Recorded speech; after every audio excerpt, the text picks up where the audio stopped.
ഈശോ മിശിഹായ്ക്ക് സ്തുതിയായിരിക്കട്ടെ. ഈശോയുടെ ഏറ്റവും പ്രിയപ്പെട്ട കുട്ടികളെ, പ്രിയപ്പെട്ട മതാധ്യാപകരെ, സ്നേഹമുള്ള മാതാപിതാക്കളെ, ഇന്നേ ദിവസം നമ്മൾ ഏറ്റവും വിശേഷപ്പെട്ട ഒരു പുണ്യവതിയെ പരിചയപ്പെടാൻ വേണ്ടി പോവുകയാണ്. കുട്ടികൾക്ക് ഏറെ പരിചിതയായ കത്തോലിക്ക സഭയിലെ ഏറ്റവും ശ്രേഷ്ഠ പദവിയിലുള്ള ഒരു പുണ്യവതിയാണ് നിങ്ങൾക്ക് മുമ്പിൽ ഇന്ന് അവതരിപ്പിക്കുന്നത്. വിശുദ്ധ ആഗ്നസ്, റോമിലെ ആഗ്നസ് എന്നാണ് അറിയപ്പെടുന്നത്. നിങ്ങൾക്ക് അറിയാം, കത്തോലിക്ക സഭയുടെ ആരംഭകാലത്ത് റോമാ നഗരം കത്തോലിക്കരെ, ക്രിസ്തുവിൻ്റെ അനുയായികളെ ഏറ്റവും അധികം പീഡിപ്പിച്ചിരുന്ന ഒരു കാലഘട്ടമായിരുന്നു 2-3 നൂറ്റാണ്ടുകൾ. ആ കാലഘട്ടത്തിൽ AD 291 റോമിലെ ഇറ്റലിയിൽ ഒരു പ്രഭു കുടുംബത്തിലാണ് ആഗ്നസ് ജനിച്ചത്. അന്നത്തെ സാഹചര്യത്തിൽ ഒരു ക്രിസ്ത്യാനിയായി ജീവിക്കുക എന്നുള്ളത് ഏറെ പീഡനങ്ങൾക്ക് വിധേയമാകുന്ന ഒരു കാലഘട്ടമായിരുന്നു. എങ്കിലും ആഗ്നസിന്റെ മാതാപിതാക്കൾ ക്രിസ്തീയ വിശ്വാസം സ്വീകരിക്കുകയും ആഗ്നസിനെ ചെറിയ പ്രായത്തിൽ തന്നെ മാമോദിസ നൽകുകയും ചെയ്തു. പ്രഭു കുടുംബത്തിൽപ്പെട്ട ആളായതുകൊണ്ട് ആഗ്നസിനെ ചെറുപ്പകാലം മുതൽ പരിചരിക്കുന്നതിന് വേണ്ടി ഒരു പരിചാരകയെ, വിദ്യാഭ്യാസവും നല്ല ഗുണങ്ങളുമുള്ള ഒരു സ്ത്രീയെ പരിചാരകയായി, ആയയായി നിർത്തിയിട്ടുണ്ടായിരുന്നു. ചെറുപ്പകാലങ്ങളിലൊക്കെ ആഗ്നസ് ഈശോയെക്കുറിച്ച് മനസ്സിലാക്കിയതും യേശുവിൻ്റെ രക്ഷാകര ദൗത്യത്തെക്കുറിച്ച് അറിഞ്ഞതുമൊക്കെ ഈ ആയയായ സ്ത്രീയിൽ നിന്നായിരുന്നു. അവർ വഴി ഈശോയെക്കുറിച്ചുള്ള ആഴമായ ഒരു അവബോധം ചെറിയ പ്രായത്തിൽ തന്നെ ആഗ്നസിന് ഉണ്ടായി. അവൾക്ക് ഈശോയോട് വളരെ പ്രത്യേകമായ ഒരു സ്നേഹവും ബഹുമാനവും മനസ്സിൽ ആരാധനയുമൊക്കെ വളർന്നു വന്നു. അങ്ങനെ ആഗ്നസ് മിടുക്കിയായി വളർന്നു വന്നു. നല്ല ഗുണങ്ങൾ വിളങ്ങിയിരുന്ന ഒരു ബാലികയായിരുന്നു ആഗ്നസ്. ആഗ്നസിന് 10 വയസ്സ് കഴിയുമ്പോൾ അവളെ വിദ്യാഭ്യാസത്തിനൊക്കെ അയക്കുന്നു.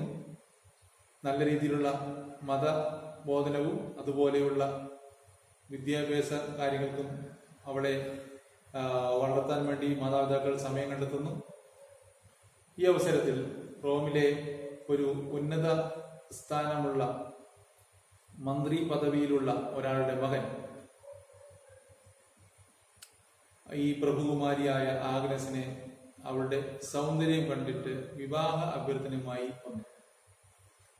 ആ സമയത്ത് ആഗ്നസ്, നമുക്കറിയാം, വളരെ ബാലികയാണ്, എങ്കിലും നല്ല പക്വതയോടുകൂടിയാണ് ആ സന്ദർഭത്തെ കൈകാര്യം ചെയ്തത്. ആ യുവാവിനോട് വളരെ തൻ്റെയിടത്തോടു കൂടി തന്നെ ആഗ്നസ് പറഞ്ഞു, ഞാൻ നിന്നെ വിവാഹം കഴിക്കാൻ തയ്യാറല്ല. ഞാൻ ഇപ്പോൾ തന്നെ മറ്റൊരു നല്ല മിടുക്കനായ ആളുമായി എൻ്റെ വിവാഹ നിശ്ചയം നടത്തിയിരിക്കുകയാണ്. അവനുള്ള ഗുണങ്ങളൊന്നും നിനക്കില്ല. അതുകൊണ്ട് എനിക്ക് അവനെ വിട്ട് വേറൊരു വിവാഹബന്ധം വേണ്ട. ഞാൻ നിന്നെ സ്വീകരിക്കാൻ തയ്യാറല്ല എന്ന് തൻ്റെയിടത്തോടുകൂടി പറഞ്ഞയച്ചു. താൻ പറഞ്ഞത് ഈശോയെ കുറിച്ചാണ് എന്ന് ആഗ്നസിന്റെ ഈ മനസ്സിലുള്ള കാമുകൻ അല്ലെങ്കിൽ പ്രതിസുത വരൻ ഈശോയാണ് എന്ന് ഈ പ്രഭുകുമാരന് അപ്പോൾ മനസ്സിലായില്ല. അവൻ പോയി തൻ്റെ പിതാവിനോട് ഈ കാര്യങ്ങളെല്ലാം പറഞ്ഞു. ആഗ്നസിന്റെ അടുത്ത് വിവാഹാഭ്യർത്ഥന നടത്തിയതും ആഗ്നസ് അത് നിരസിച്ചുകൊണ്ട് പറഞ്ഞ കാര്യങ്ങളൊക്കെ പിതാവിന്റെ അടുത്ത് പറഞ്ഞു. അപ്പോൾ ആ പിതാവ് റോമിലെ വളരെ ഉന്നത സ്ഥാനമുള്ള അധികാരമുള്ള എന്തും കൽപ്പിച്ചാൽ ചെയ്യാൻ അനുചരന്മാരുള്ള ഒരു വലിയ മനുഷ്യനായിരുന്നു. എങ്കിലും മകന്റെ ഈ കാര്യത്തിൽ ഉത്കണ്ഠയോടുകൂടി ആ പിതാവ് ആഗ്നസിനെ നേരിൽ കാണാൻ വേണ്ടി തീരുമാനിച്ചു. ആഗ്നസിനോട് കാര്യങ്ങൾ തിരക്കിയപ്പോൾ അവൾ വീണ്ടും തന്റെ അടുത്തോടുകൂടി പറഞ്ഞു, ഞാൻ പറഞ്ഞ എന്റെ സ്വപ്നത്തിലുള്ള വരൻ എന്ന് പറയുന്നത് ഈശോയാണ്. ഞാൻ ഈശോയുമായി വിവാഹ വാഗ്ദാനം നടത്തിയിരിക്കുകയാണ്. എനിക്ക് മറ്റൊരു ആളെ ഇനി ഭർത്താവായി സ്വീകരിക്കാൻ വേണ്ടി സാധിക്കുകയില്ല. ഈ യുവാവിന്റെ അച്ഛൻ വലിയ, ഞാൻ പറഞ്ഞു, വളരെയധികം സ്വാധീനവും അധികാരവും പദവിയുമുള്ള ഒക്കെയാണ്. എങ്കിലും മകന്റെ വിവാഹ അഭ്യർത്ഥന നിരസിച്ച മകളുടെ മുമ്പിൽ വളരെ വിനയത്തോടും താഴ്മയോടും കൂടിയാണ് ഈ മനുഷ്യൻ നിന്നത്. കാരണം എങ്ങനെയെങ്കിലും ഇവളെ അനുനയിപ്പിച്ച് തന്റെ മകന്റെ ഭാര്യയാക്കാൻ വേണ്ടി ഈ പിതാവ് ആഗ്രഹിച്ചിരുന്നു. പക്ഷെ അതൊന്നും ഫലം കൊണ്ടില്ല. അവസാനം അയാൾ ഭീഷണി മുഴക്കി പലവിധത്തിലുള്ള സമ്മർദ്ദങ്ങൾ ചെയ്തു. അപ്പോഴെല്ലാം തന്റെ ഇടത്തിൽ കൂടി ആഗ്നസ് പറഞ്ഞു, എനിക്കിനി മറ്റൊരു വിവാഹമില്ല. ഞാൻ വിവാഹം കഴിക്കുന്നത് എൻ്റെ ഈശോയെയാണ്. ഞാൻ സ്നേഹിക്കുന്നത് എൻ്റെ ഈശോയെയാണ്. ആ ഈശോയ്ക്ക് ഞാൻ എൻ്റെ മനസ്സ് കൊടുത്തു കഴിഞ്ഞു, ഞാൻ വാക്ക് കൊടുത്തു കഴിഞ്ഞു എന്ന് പറഞ്ഞു. കുട്ടികളെ നിങ്ങളൊന്ന് ചിന്തിക്കണം. വളരെ ചെറിയ പ്രായം, 10-12 വയസ്സ് പ്രായം. ക്രിസ്ത്യാനി എന്ന് പറഞ്ഞാൽ തന്നെ ആളുകളെ പിടിച്ചു കൊണ്ടുപോയി എണ്ണയിൽ മുക്കി കൊല്ലുകയും അല്ലെങ്കിൽ ക്രൂരമൃഗങ്ങളുടെ മുമ്പിലേക്ക് ഇട്ടുകൊടുക്കുകയും കാരാഗ്രഹത്തിൽ അടയ്ക്കുകയും കുരിശ് തറച്ചു കൊല്ലുകയും ഒക്കെ ചെയ്യുന്ന ഒരു കാലഘട്ടത്തിൽ ഞാൻ ഈശോയെ സ്നേഹിക്കുന്നു, ഞാൻ ഈശോയെ കല്യാണം കഴിക്കാൻ വേണ്ടി തീരുമാനിച്ചിരിക്കുന്നു എന്നൊക്കെ തന്റെ ഇടത്തോടുകൂടി പറയാൻ ചങ്കൂറ്റമുള്ള ഒരു കുട്ടി. ആ കുട്ടിയുടെ ആ തന്റെ ഇടം മനസ്സിലാക്കിയ ആ മന്ത്രി അവിടെ നിന്നും പിന്മാറിപ്പോയി. വീണ്ടും വീട്ടിലെത്തിയതിനു ശേഷം അദ്ദേഹത്തിന് ഈ കാര്യത്തിൽ വളരെ ഉത്കണ്ഠയും വേദനയും ഉണ്ടായി. തന്റെ മകന്റെ വിവാഹം ആ കുട്ടിയുമായി നടക്കാൻ സാധിക്കാതെയുള്ള നിരാശയും ഒക്കെ ആ പിതാവിനെ പിടികൂടി. അവൾ ഇപ്രകാരം യേശുവിന്റെ ഒരു അനുയായിയാണ് എന്ന വാർത്ത പെട്ടെന്ന് ആ നാട്ടിലെല്ലാം പരന്നു. അവളെയും അവളുടെ കുടുംബത്തെയും ഒക്കെ വകവരുത്തുവാൻ വേണ്ടി ചക്രവർത്തിയുടെ ആൾക്കാരും അതുപോലെ ഈ ക്രിസ്ത്യാനികളെ വേട്ടയാടുന്ന ആൾക്കാരും ഒക്കെ പ്ലാൻ ചെയ്തു. ഒടുവിൽ അവളെ ഈ മന്ത്രിയുടെ വീട്ടിലേക്ക് അവളെ പിടിച്ചുകൊണ്ടുവരാൻ വേണ്ടി 2 ഭടന്മാരെ അയച്ചു. അവൾ യാതൊരു കൂസലുമില്ലാതെ യാതൊരു ഭയവുമില്ലാതെ അവരെ കൂടത്തിൽ പോയി. അവളെ വിചാരണ ചെയ്തു.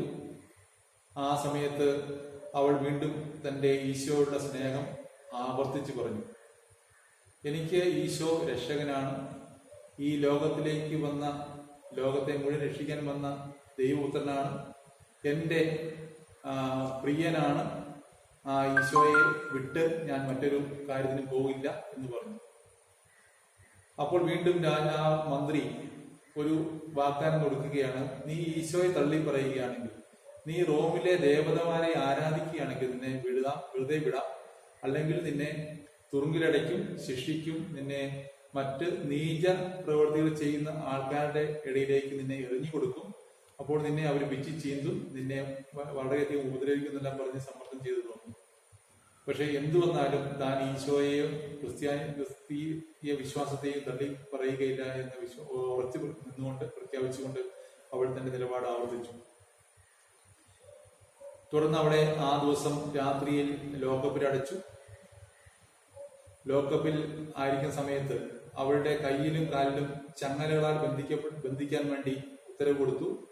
പക്ഷേ അവളെ ബന്ധിക്കാൻ വേണ്ടി ശ്രമിക്കുന്ന ഭടന്മാർക്ക് അത് സാധിക്കുന്നില്ല. ചങ്ങലകൾ അവളുടെ ശരീരത്തിൽ മുറുകുന്നില്ല.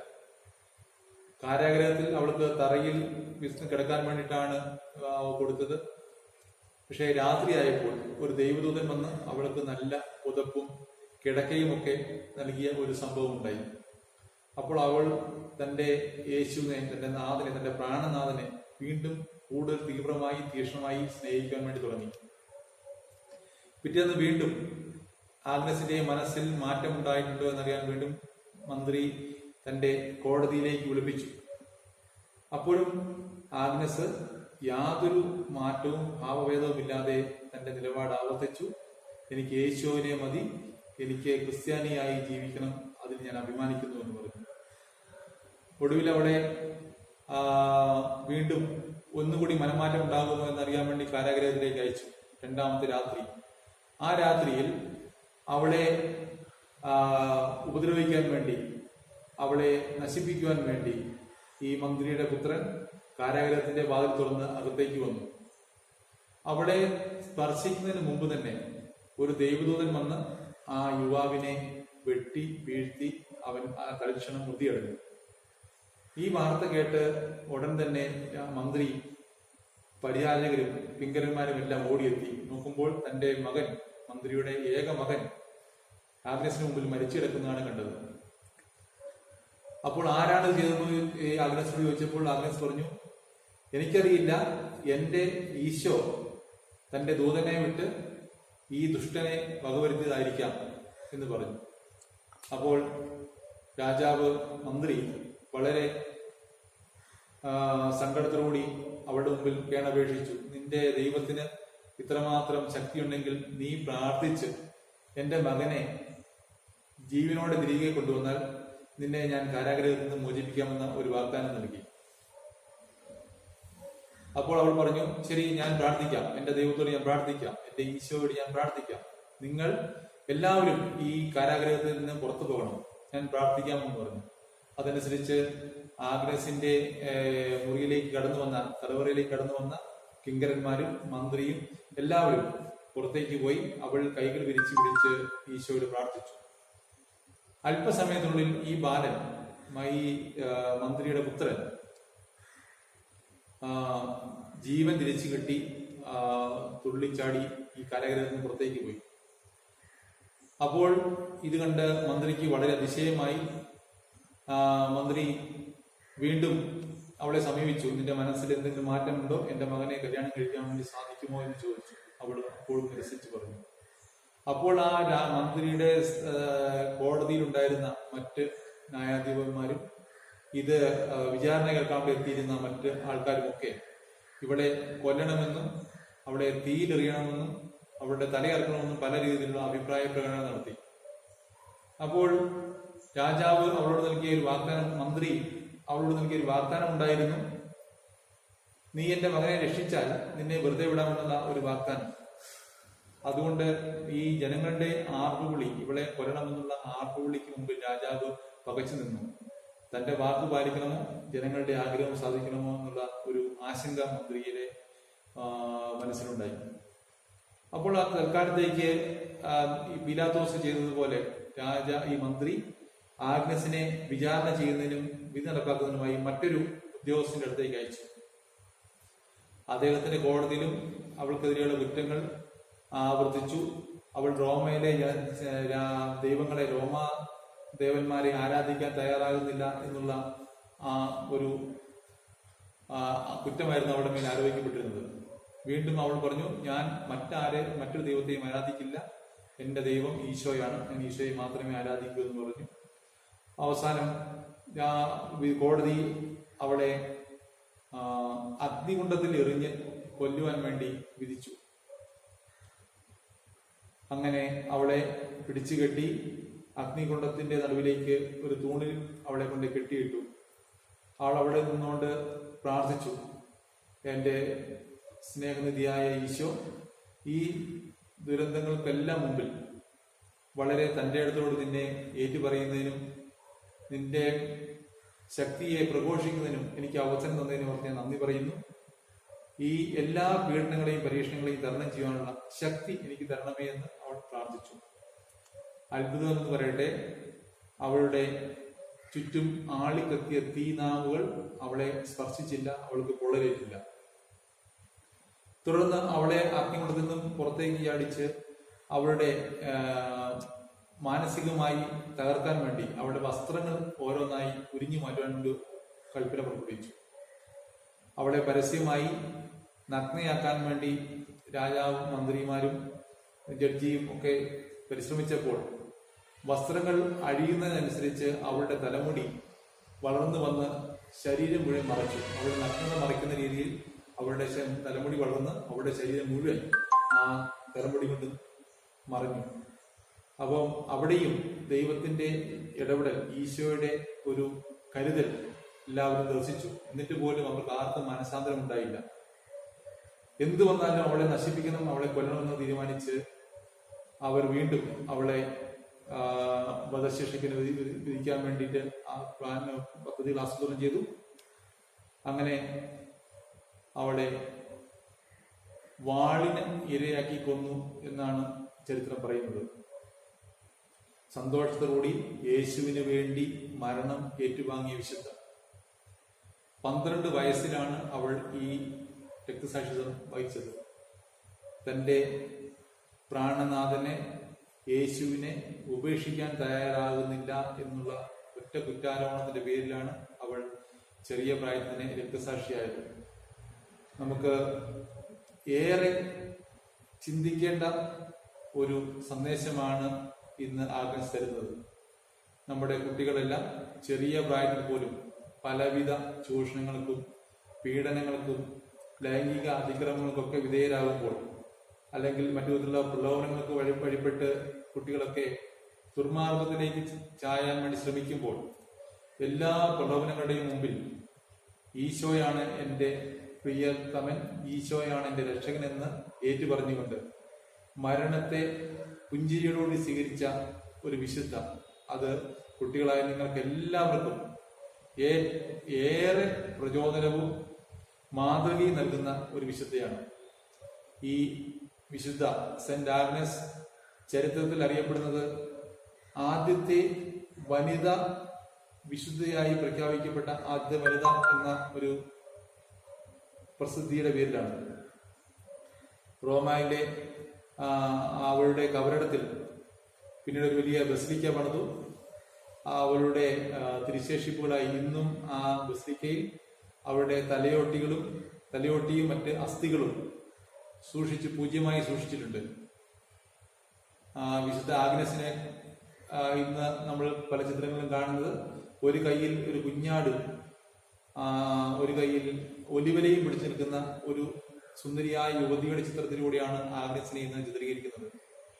നമ്മുടെ അടുത്തുള്ള മംഗലാപുരം എന്ന സ്ഥലത്ത് വിശുദ്ധ ആഗ്നസിന്റെ പേരിൽ സെന്റ് ആഗ്നസ് കോളേജ് ഉണ്ട്, നിങ്ങൾക്ക് പലർക്കും അറിയാം. അതുപോലെ ഒരുപാട് പള്ളികൾ ആഗ്നസിന്റെ പേരിലുണ്ട്. ഏറ്റവും ആദിമ കാലഘട്ടത്തിലെ ഒരു വിശുദ്ധ എന്ന നിലയ്ക്ക് ഒരുപാട് പേർക്ക് പ്രചോദനം നൽകുന്ന ഒരു ജീവിത കഥയാണ് വിശുദ്ധ ആഗ്നസിനുള്ളത്. കുട്ടികൾക്ക് ഈ വിശുദ്ധയുടെ ജീവചരിത്രം നന്നായി പഠിച്ച് അവളുടെ സുഹൃതങ്ങൾ മനസ്സിൽ വളർത്തിക്കൊണ്ടുവരുവാൻ വേണ്ടിയിട്ടുള്ള ഒരു പ്രചോദനം ഉണ്ടാകട്ടെ എന്ന് പ്രാർത്ഥിക്കുന്നു. ജനുവരി മാസം 21-ാം തീയതിയാണ് ആഗ്നസിന്റെ മരണം നടന്നത്. ജനുവരി മാസം 21-ാം തീയതി ആഗ്നസിന്റെ ഫീസ്റ്റ് ആയി തിരുസഭ ആഘോഷിക്കുന്നു. എല്ലാ വർഷവും ജനുവരി 21-നാണ് വിശുദ്ധ ആഗ്നസിന്റെ ഫീസ്റ്റ്.